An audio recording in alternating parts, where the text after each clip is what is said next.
Hi everyone and welcome to all. तो चलिए आज के क्लास में हम लोग कंप्लीट करने वाले हैं, मतलब आज की क्लास में हम लोग देखने वाले हैं कंप्लीट एनसीईआरटी हिस्ट्री का। ठीक है, जिसमें हम लोगों ने क्लास 7 का एनसीईआरटी स्टार्ट किया था। ठीक है, जो कि अब लगभग लगभग एंड भी होने वाला है। देखो जो यहाँ पे 6 तक जो चैप्टर था वो हमारा थोड़ा इम्पोर्टेंट था। ठीक है, लेकिन इसके बाद जो 7 से लेके 10 तक के जो चैप्टर है इसमें ज्यादा कोई भी इम्पोर्टेंस नहीं है। ठीक है, मतलब ये ऐसा मान के बोला जाए तो ये चैप्टर है वो लगभग इधर का जो 7 8 9 10, इसमें टोटल 10 चैप्टर है ना।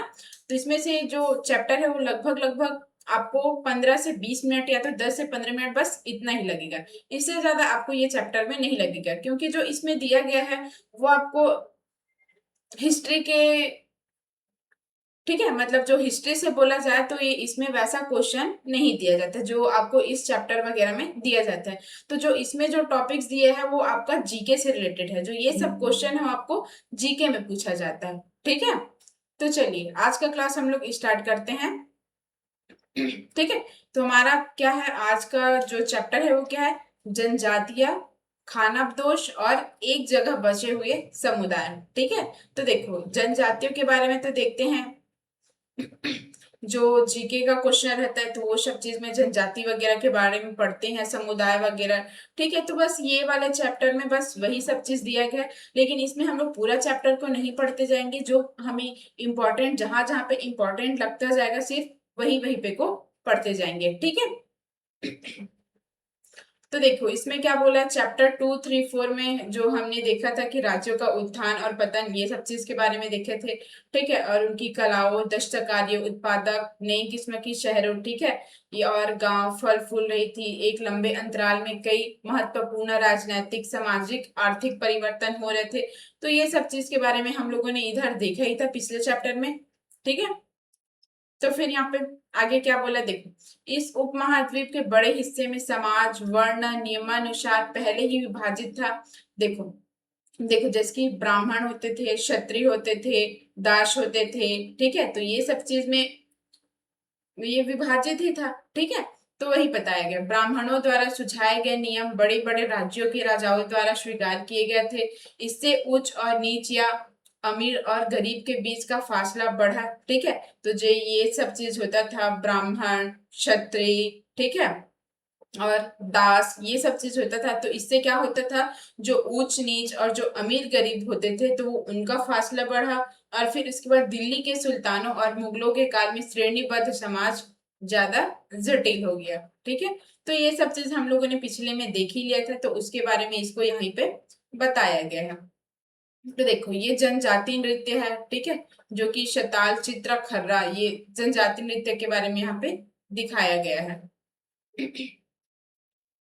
बड़े शहरों से परे जनजाति समाज। अब देखो इसमें जनजाति समाज, देखो जैसे कि बड़े शहरों में जो जनता जाति समाज रहते तो उनसे दूर, ठीक है, बड़े शहरों से जो दूर जो जनजाति समाज, तो देखो जो ये जनजाति समाज होते थे तो ये गांव वगैरह में ये देखने को मिलता था। तो वही सब चीज यहाँ पे बताया गया। देखो अब यहाँ पे अलबत्ता दूसरे तरह के समाज भी उस समय मौजूद थे। उपमहाद्वीप के कई समाज ब्राह्मणों द्वारा सुझाए गए सामाजिक नियमों, कर्म कांडों को नहीं मानते थे और न ही वे कई असमान वर्गों में विभाजित थे। अक्सर ऐसे समाजों को जनजातियां कहा जाता था। ठीक है, तो इसमें हम लोग पूरा जनजाति जनजाति ऐसे ही दिया गया है, जो कि ये हमारे हिस्ट्री के पैटर्न से, मतलब जो हिस्ट्री में जो हमारा क्वेश्चन पूछा जाता है, ठीक है, एग्जाम में, तो ये सब इनके पॉइंट ऑफ व्यू से इंपॉर्टेंट नहीं है। तो जो ये सब आपको क्वेश्चन पूछा जाता है ये आपको जीके में पूछा जाता है। ठीक है, ये सब आपको जीके में पूछा जाता है, तो यहाँ सब चीज इसको पढ़ने का कोई मतलब नहीं है।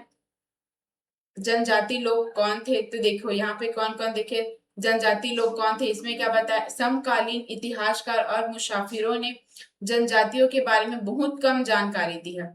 कुछ अपवादों को छोड़ दे तो जनजाति लोग भी लिखित दस्तावेज नहीं रखते थे, लेकिन समृद्ध रीति रिवाजों, वांशिक मौखिक परंपराओं का वर्णन वे संरक्षण करते थे।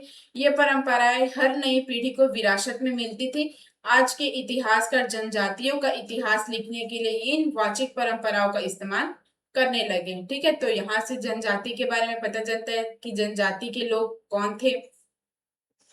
अब यहाँ पे क्या दिया गया है, जनजाति लोग भारत के लगभग हर क्षेत्र में पाए जाते हैं। ठीक है, जो ये जनजाति वाला लोग होते हैं वो भारत के हर क्षेत्र में पाए जाते हैं। एक जनजाति का इलाका और प्रभाव समय के साथ साथ बदलता रहता है।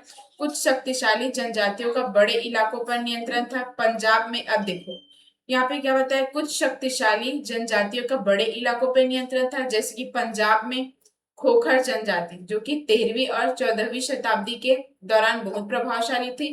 ठीक है, तो यहाँ पे देख सकते हैं ऐसे कुछ कुछ, ठीक है, जहाँ पे कुछ कुछ इंपॉर्टेंट रहेगा वहां पे मैं टिक लगाते जाऊंगी।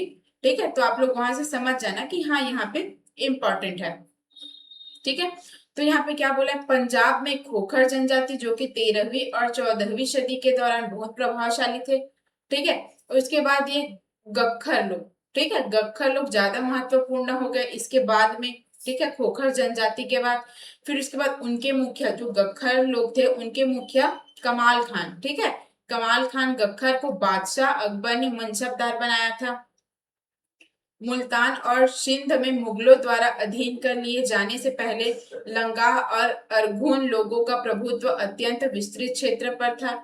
ठीक है, तो ये उसमें क्या कौन कौन से ये लोग थे जनजाति के दौरान, ये सब तो वही सब चीज यहाँ पे बताया गया है। अब यहाँ पे क्या देखते हैं, हाँ यहाँ पे ये इंपॉर्टेंट है। ठीक है, पश्चिमी हिमालय में गड्डी गडरिया। ठीक है, देखो ये पंजाब में, ठीक है, पंजाब में यहाँ पे खोखर जनजाति जो इनकी महत्वपूर्ण थी, ये वहां पे ज्यादा महत्वपूर्ण हो गए। अब देखो यहाँ पे पश्चिम हिमालय में गड्डी गखड़ गड़रिया, ठीक है, गड्डी गड़रिया की जनजाति रहती थी यहाँ पे। ठीक है, तो ये यहाँ पे इंपॉर्टेंट है।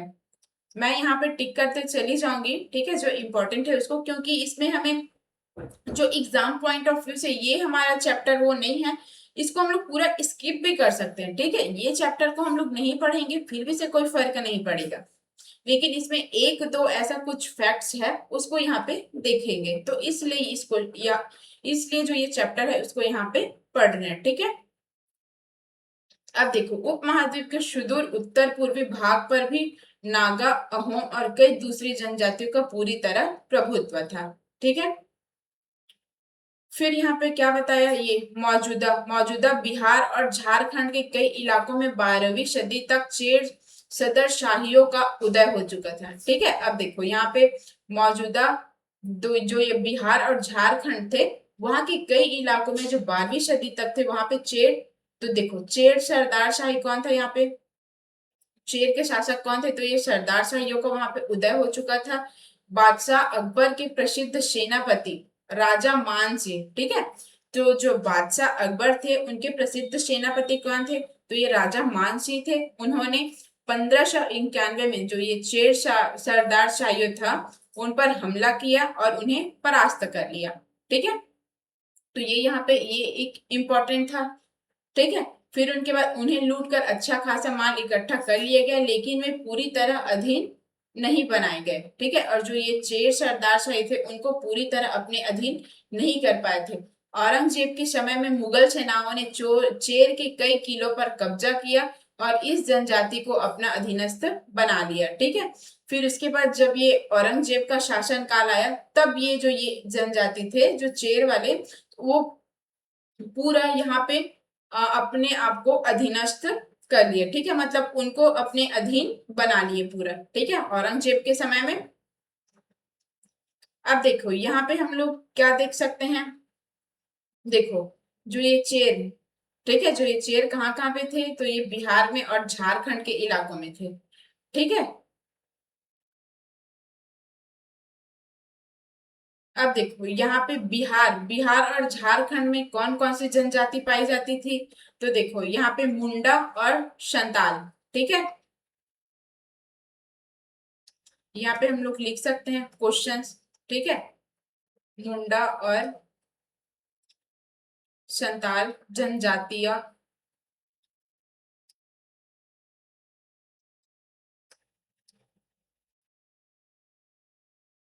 कहाँ पाई गई,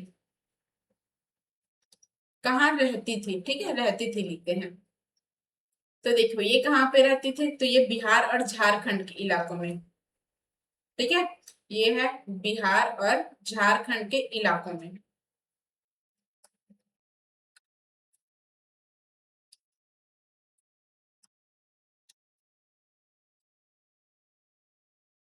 ठीक है।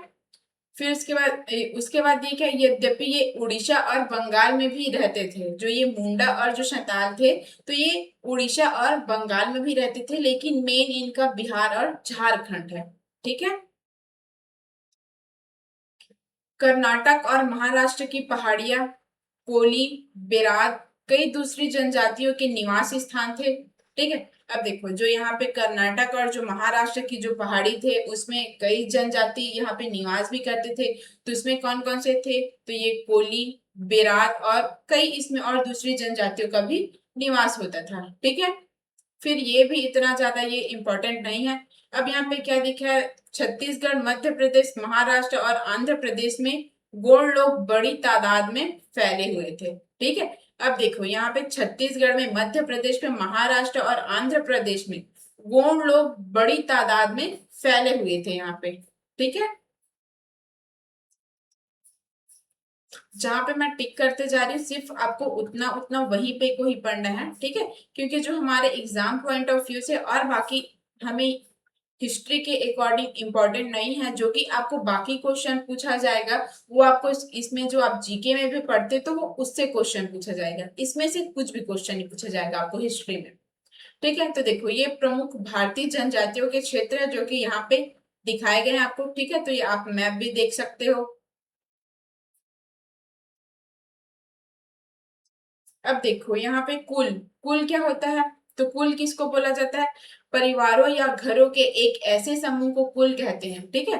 देखो, अब जो परिवार रहते हैं या तो जो पूरा ये फैमिली ग्रुप रहते हैं, ठीक है, तो उनके ऐसे समूह को कुल कहा जाता है, जो एक ही पूर्वज की संतान होने का दावा करते हैं। ठीक है। जैसे कि मैं हूं, अब मेरे पापा है, फिर उनके और उनके पापा है, फिर उनके और पापा है, तो ये ऐसा रहता है, ये उनका कुल। ठीक है। जनजाति संगठन प्रायः नातेदारी या कुल संबंधी निष्ठा पर आधारित होती है। देखो, यहाँ पे रात में भील लोग हिरण का शिकार कर रहे हैं, यहाँ पे देख सकते हो आप लोग। ठीक है। ये हिरण का शिकार कर रहे हैं, तो ये कौन है, भील, भील लोग हैं। फिर यहाँ पे घुमंतु व्यापारी, ठीक है, जो कि इसकी श्रृंखलाएं भारत को बाहरी दुनिया से जोड़ती है, तो ये देख सकते हो आप लोग घुमंतु व्यापारी को, जो कि यहाँ पे दिखाए गए हैं। ये मध्य एशिया के व्यापारी ऐसी वस्तुएं भारत लाते थे और बंजारे एवं अन्य व्यापारी उन्हें स्थानीय बाजारों तक पहुंचाते थे। फिर इसके बाद खानाबदोश और घुमंती लोग कैसे रहते थे। ठीक है। अब देखो, यहाँ पे घुमंती घुमंती लोग मतलब क्या बोल सकते हैं, कि मतलब घुमंतु लोग मतलब एक जगह पे नहीं रह सकते हैं, है ना, एक जगह पे नहीं रह सकते हैं, जहाँ पे उनका संसाधन उनको पर्याप्त मिलेगा, जहाँ पे उनको रहने लायक जगह मिल जाएगी, और जो उनके जो खाने लायक जो भोज्य पदार्थ हैं वो मिल पाएंगे, तो वहीं वहीं पे ही जाके रहते हैं घुमंतु लोग। ठीक है। तो ये वैसे ही बोल सकते हैं कि ये एक जगह नहीं रहते हैं। देख, अब जो ये खानाबदोश है, वो चारवाहे अपने जानवरों के साथ दूर दूर तक घूमते थे। ठीक है। उनका जीवन दूध, अब देखो, ये जानवर रखे तो उनसे दूध, दही और जो भी है वो सब चीज तो मिलते ही रहेगा। ठीक है। तो ये सब चीज हमारे एग्जाम पॉइंट ऑफ व्यू से यहाँ पे बिल्कुल भी इम्पोर्टेंट नहीं है यहाँ पे। अब देखो, यहाँ पे एक इम्पोर्टेंट है। ठीक है। ये इस चैप्टर में पूरा इम्पोर्टेंट है, टांडा। टांडा, तो ये टांडा होता क्या था। ठीक है। अब देखो, ये टांडा क्या होता था, तो देखो, इसमें क्या बताया गया है, बंजारा लोग सबसे महत्वपूर्ण व्यापारिक खानाबदोश थे। ठीक है। देखो, अब देखो, जो ये बंजारे लोग हैं उसमें सबसे महत्वपूर्ण व्यापारी कौन से थे, ये खानाबदोश थे। ठीक है। उनका कारवां टांडा कहलाता था। मतलब इसमें क्या बोला जा सकता है, देखो, जो बंजारा लोग थे, ठीक है, बंजारा लोग तो एक महत्वपूर्ण व्यापारी खानाबदोश थे। ठीक है। फिर मतलब जो बंजारा लोग थे वो एक स्थान से दूसरे स्थान में, ठीक है, जो बंजारा लोग होते थे वो एक स्थान से दूसरे स्थान पर व्यापार करते थे, और जो उनके कारवां होते थे, ठीक है, जो उनके कारवां होते थे तो उनको ही टांडा बोला जाता था। यहाँ पे लिख लूं क्या।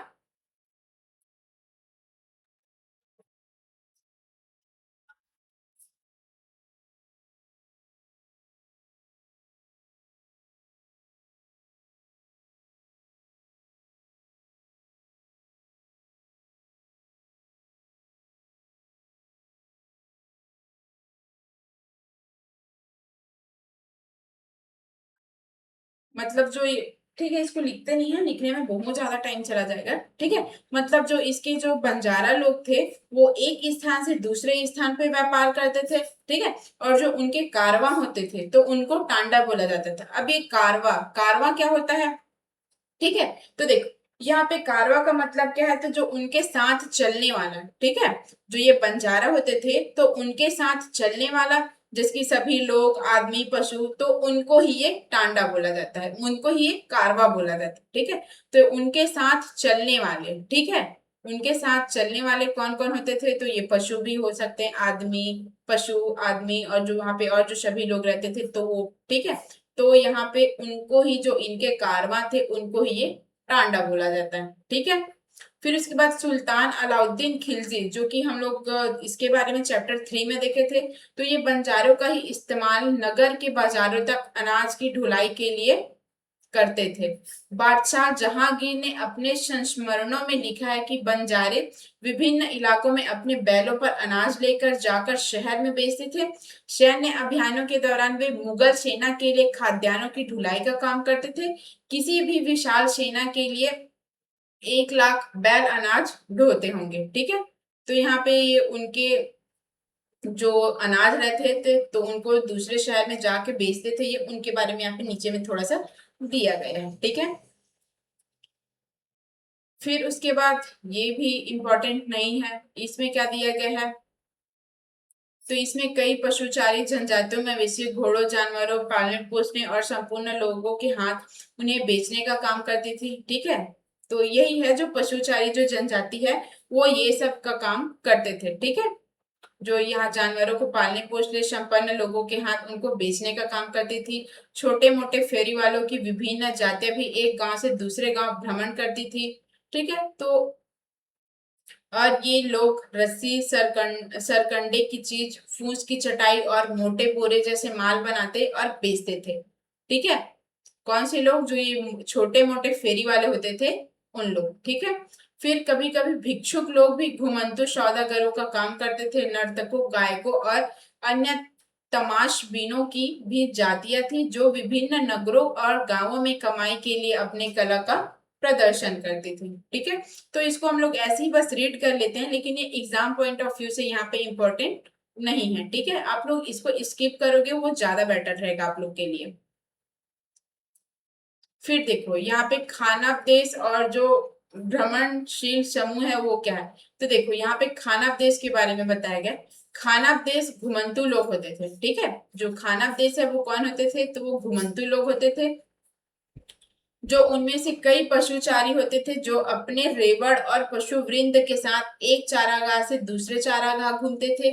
इसी तरह दस्तकार, फेरी वाले और नृतक, गायक और अन्य तमाशबीन भ्रमणशील समूह अपना काम धंधा करते करते एक जगह से दूसरी जगह की यात्रा करते रहते थे। ठीक है, और जो ये खानाबदोश और जो भ्रमणशील समूह है वो दोनों अक्सर उस जगह लौट कर आते थे जहां उन्होंने पिछले साल दौरा किया था। ठीक है, जैसे कि अभी उन्होंने दौरा किया है तो फिर नेक्स्ट ईयर में वो यहाँ पे फिर से वापस लौट आएंगे, ऐसा बताया गया है यहाँ पे। ठीक है,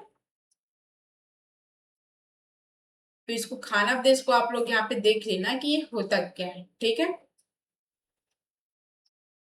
फिर उसके बाद बंजारे, तो बंजारे क्या होते हैं, तो ये एक जगह से दूसरे जगह पे घूमते रहते हैं। ठीक है, जो यहाँ पे देखते हैं 17वीं शताब्दी के आरंभ में भारत आने वाले एक अंग्रेज व्यापारी पीटर मंडी ने बंजारों का वर्णन किया है। ठीक है, यहाँ पे बंजारों का वर्णन किसने किया है, तो ये अंग्रेज व्यापारी पीटर मंडी ने। ठीक है, और देखो जो हमारी मुलाकात बंजारों की एक टांडा से हुई थी। ठीक है, टांडा के बारे में हम लोगों ने देखा है ना, जिसमें 14,000 बैल थे, सारे पशु, गेहूं और चावल जैसे अनाज लदे हुए थे। अब देखो ये पूरा जो ये इनके सामान है उनको ये लाने ले जाने बेचने ये सब का काम करते थे सौदागरों के साथ जाके। ठीक है, तो उनको बेचते थे, फिर उनसे जो पैसा मिलता था उनको ये लाते थे। ठीक है, तो ये सब चीज यहाँ पे बताया गया है। जो उनके पास गाय रहते थे, बैल रहते थे, तो उन पर अपने सामान को लाद के लेके जाते थे। ये सब चीज यहाँ पे बताया गया है। देखो अब ये कांस्य मगरमच्छ ये दिया गया। ठीक है, कांस्य मगरमच्छ कुटिया, जो कि कोंड जनजाति का है, ये उड़ीसा में है, ठीक है, उड़ीसा का है ये। अब देखो ये बदलता समाज, नई जातियों और श्रेणियां, ये भी हमारे एग्जाम पॉइंट ऑफ व्यू से इम्पोर्टेंट नहीं है बिल्कुल भी। ये सब चीज आपको ऐसी नॉर्मल छोटा सा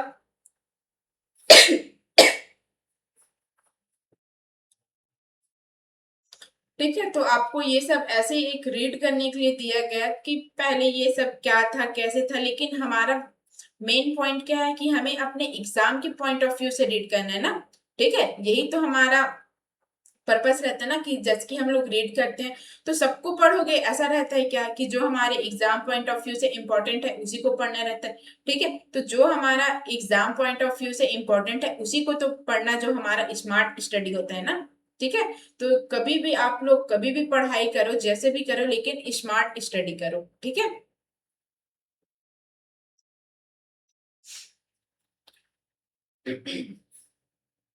अब देखो यहाँ पे क्या दिया गया है।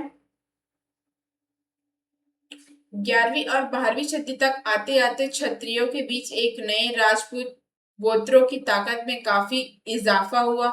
वे हूण, चंदेल, चालुक्य और दूसरी वंश परंपराओं से आते थे। ठीक है, तो ये उसके बारे में इसको बताया गया है, जो 11वीं 12वीं शताब्दी में एक नए राजपूत का जो उदय हुआ था, तो उसको यहीं पे दिया बताया है।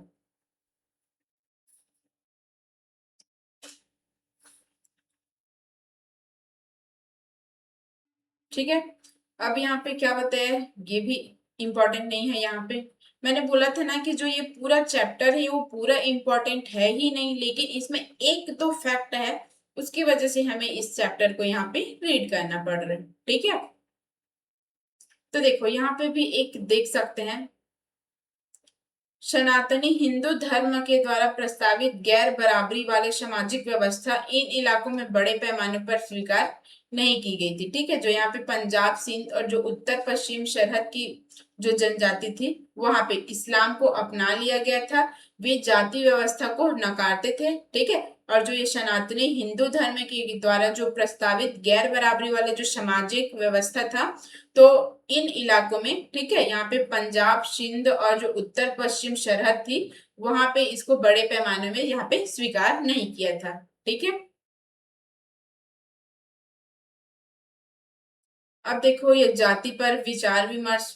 ठीक है, तो ये वर्तमान तमिलनाडु के तिरुचिरापल्ली तालुक में कई उइका उयाकोंडन उदयार के 12वीं शताब्दी के अभिलेख में ब्राह्मणों की एक सभा के विचार विमर्श का वर्णन मिलता है। ठीक है, कहाँ पे मिला है, तो 12वीं सदी के एक अभिलेख है, जो कि तिरुचिरापल्ली तालुक में स्थित उयाकोंडन उदयशार के, ठीक है, उसमें जो 12वीं सदी के अभिलेख है, तो वहां पे ब्राह्मणों की एक सभा के बारे में वहां पे विचार विमर्श का वर्णन किया गया है। ठीक है, अब देखो जो ये इस जनजाति थे, ठीक है, जो यहाँ पे के तो जाति थे, तो उनके काम काज तय किए जाते थे, जिसमें से वास्तुकला, रथों और गाड़ियों का निर्माण, मंदिर द्वारा बनाना, मूर्तियां स्थापित करना, बलि के लिए लकड़ियों से बने साज सामान तैयार करना, मंडप बनाना और राजा के लिए जेवर बनाना यहाँ पे शामिल था। जो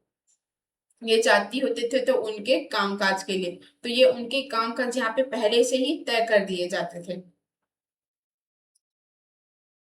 देखो ये गौड़ महिला, उनका यहाँ पे चित्र दिखाया गया है। ठीक है,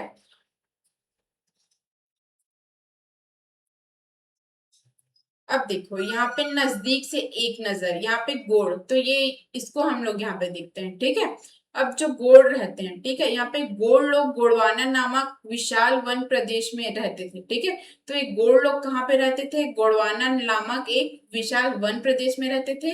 वे स्थानांतरित कृषि अर्थात जगह बदल बदल कर खेती करते थे। ठीक है, विशाल गोड़ जनजाति कई छोटे छोटे कुलों में भी बटी हुई थी।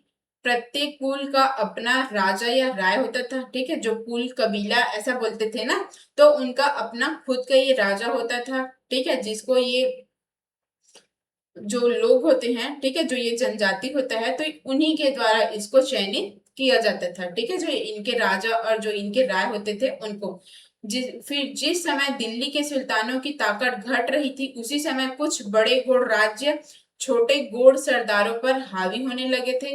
अकबर के शासनकाल के एक इतिहास अकबरनामे में उल्लेखित है कि गढ़ कटंगा के गोड़ राज्य में 7,000 गांव थे। अब देखो यहाँ पे घोड़ों का जिक्र कहाँ पे मिलता है, ठीक है, ये आपका यहाँ से क्वेश्चन बन सकता है। ठीक है, घोड़ों का जिक्र कहाँ से मिलता है?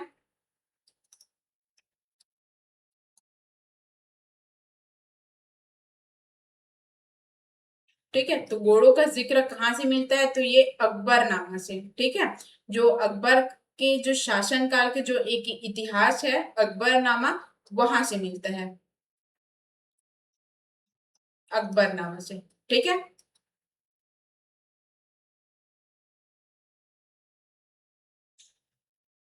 फिर यहाँ पे एक और क्वेश्चन देख सकते हैं।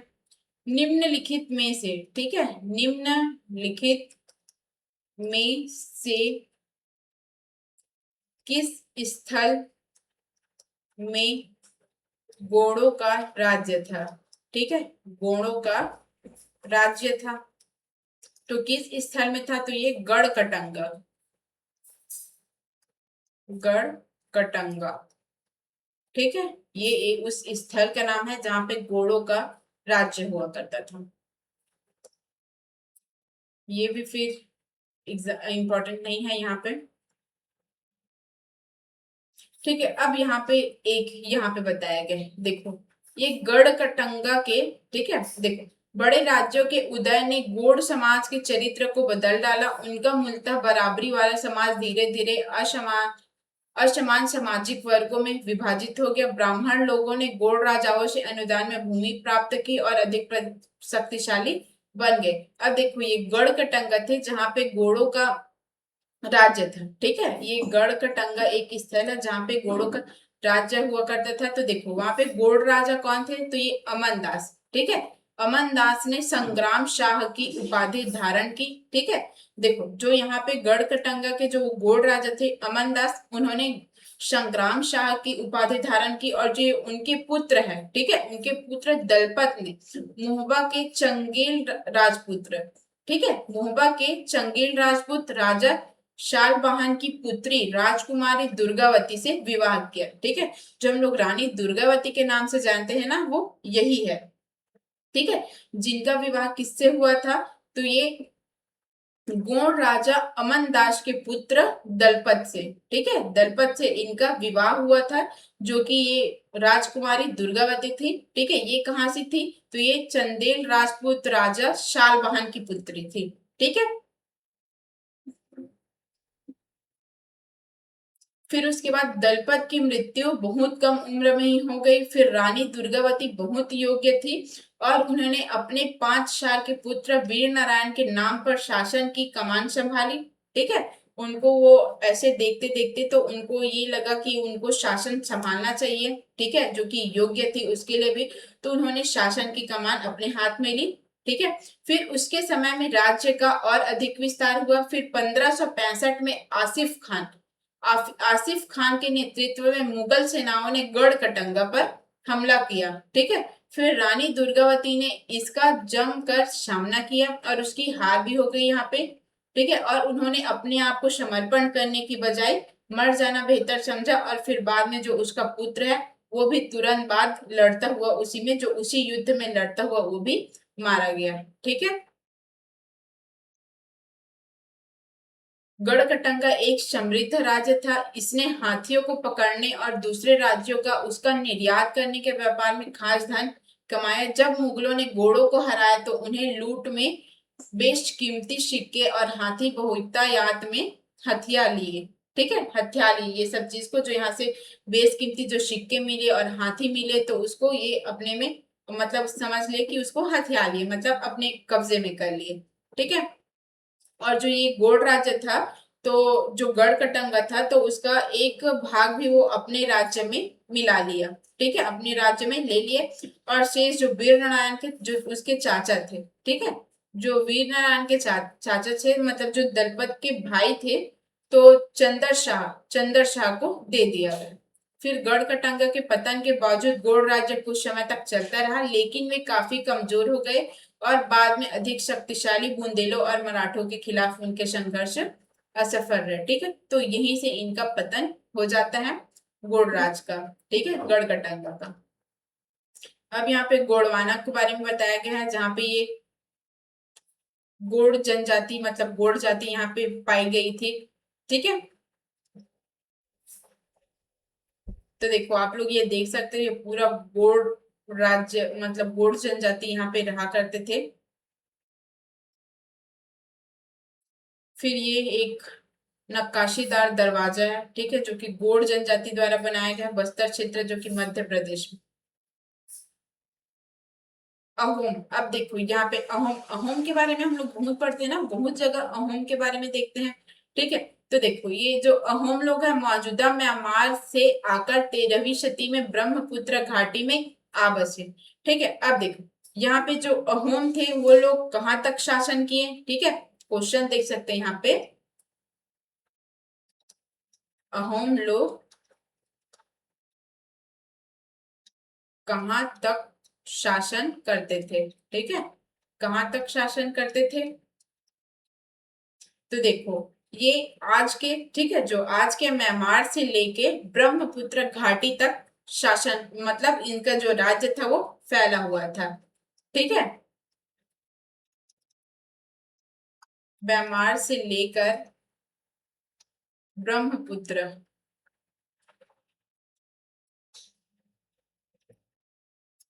घाटी तक फैला हुआ था। ठीक है, ये यहाँ पे इंपॉर्टेंट क्वेश्चन बन गया। फिर देखो उन्होंने भूया मतलब भूस्वामी लोगों को पुरानी राजनीतिक व्यवस्था का दमन करके एक नए राज्य की स्थापना की। फिर 16वीं सदी के दौरान उन्होंने चुटियो, ठीक है, चुटियो जो कि 1523 और कोच कोच हाजा जो कि 1581 के राज्यों को अपने राज्य में मिला लिया। ठीक है, जो अहोम थे। फिर उन्होंने कई अन्य जनजातियों को भी अधीन कर लिए। अहोमों ने एक बड़ा राज्य बनाया और इसके लिए 1530 के दशक में ही इतने वर्ष पहले आग्नेय अस्त्रों का इस्तेमाल भी किया। ठीक है, देखो अब जो ये अहोम जनजाति थे उन्होंने ये आग्नेय अस्त्रों का भी इस्तेमाल किया और 1660 तक उन्होंने बारूद तोप का भी निर्माण करने में भी ये सक्षम हो गए। ठीक है, तो ऐसे छोटे छोटे जो जनजाति थी उनको अपने अधीन करते करते करते करते अहोम ने एक बड़ा राज्य बना लिया। ठीक है, फिर इसके बाद उन्होंने आग्नेय अस्त्रों का भी इस्तेमाल किया, फिर बाद में बारूद तोप का भी इन्होंने निर्माण किया जो कि उसमें सक्षम रहे। ठीक है, लेकिन अहोम लोगों को दक्षिण पश्चिम से कई आक्रमणों का सामना करना पड़ा। 1662 में मीर जुल्मा के नेतृत्व में मुगलों ने अहोम राज्य पर हमला किया। बहादुरी से सामना करने के बाद, ठीक है, अब देखो ये अहोम थी वहां पे ये शासन करती थी मीर जुल्मा। ठीक है, तो उनके नेतृत्व में मुगलों ने अहोम राज्य पर हमला किया। बहादुरी से सामना करने के बावजूद अहोम लोगों की पराजय होगी, लेकिन उस क्षेत्र पर मुगलों का प्रत्यक्ष नियंत्रण ज्यादा समय तक बना नहीं रह सका। ठीक है, फिर ये हमारा इंपॉर्टेंट नहीं है यहाँ पे।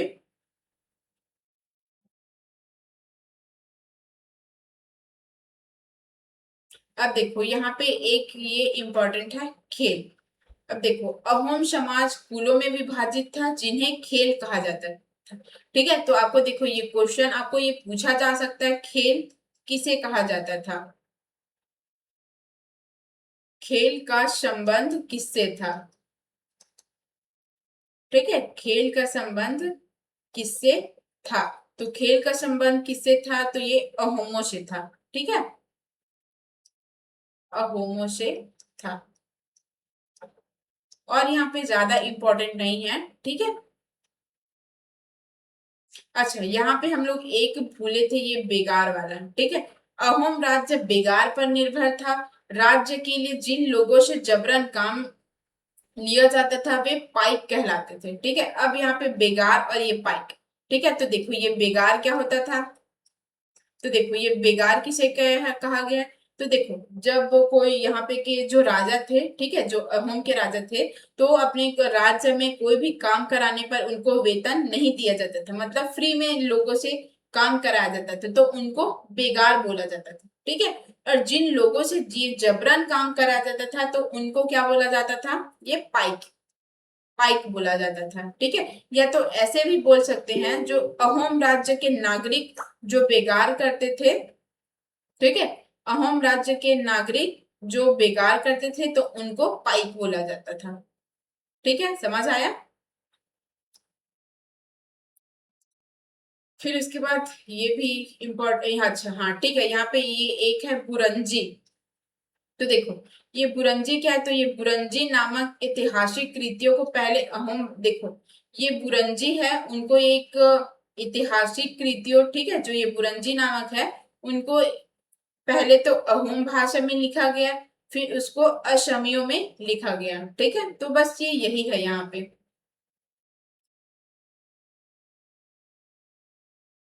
बुरंजी नामक एक ऐतिहासिक कृतिया, ठीक है, बुरंजी क्या है, तो एक ऐतिहासिक कृति है जिसको पहले अहोम भाषा में लिखा गया, फिर उसको असमिया में लिखा गया, ठीक है। तो बस ये यहीं पे ये इम्पोर्टेंट है यहाँ पे। ये पूर्वी भारत की जनजाति के बारे में यहाँ पे दिया गया है, ठीक है, जहाँ पे अहोमों का ये शासन था। ये कान के आभूषण कबोई जो कि नागा जनजाति का है, ये मणिपुर से मिला हुआ है। फिर ये निष्कर्ष, इसमें भी कोई इंपॉर्टेंट नहीं हमारे एग्जाम पॉइंट ऑफ व्यू से, ठीक है। अब देखो ये मंगोल के बारे में भी हम लोगों ने देखे थे कि इसका शासक कौन था, तो ये चंगेज खान था, ठीक है। तो ये सब चीज के बारे में हम लोगों ने यहाँ पे देख लिया है, ठीक है। तो आज का सेशन हम लोग यहीं पे एंड करते हैं। अगर आप लोग को इससे रिलेटेड कोई भी इंक्वायरी होगी तो नीचे व्हाट्सएप नंबर दिया गया डिस्क्रिप्शन बॉक्स में, आप उस पर इंक्वायरी कर सकते हैं। और जो इस क्लास का मतलब जो आज का सेशन है उसका पीडीएफ आपको टेलीग्राम चैनल में अपलोड कर दिया जाएगा, तो आप लोग वहां से इसका पीडीएफ भी ले सकते हैं, ठीक है। अगर आपको सेशन अच्छा लगा होगा तो लाइक कीजिए, कमेंट कीजिए और अपने दोस्तों को भी शेयर कीजिए, ठीक है। ऐसे में उनको भी तो पता चलना चाहिए ना कि हाँ हम लोग इनसे पढ़ते हैं, ऐसा टाइप का, ठीक है। तो शेयर जरूर कीजिए। तो थैंक यू सो मच, मिलते हैं नेक्स्ट क्लास में, तब तक के लिए वेल डन।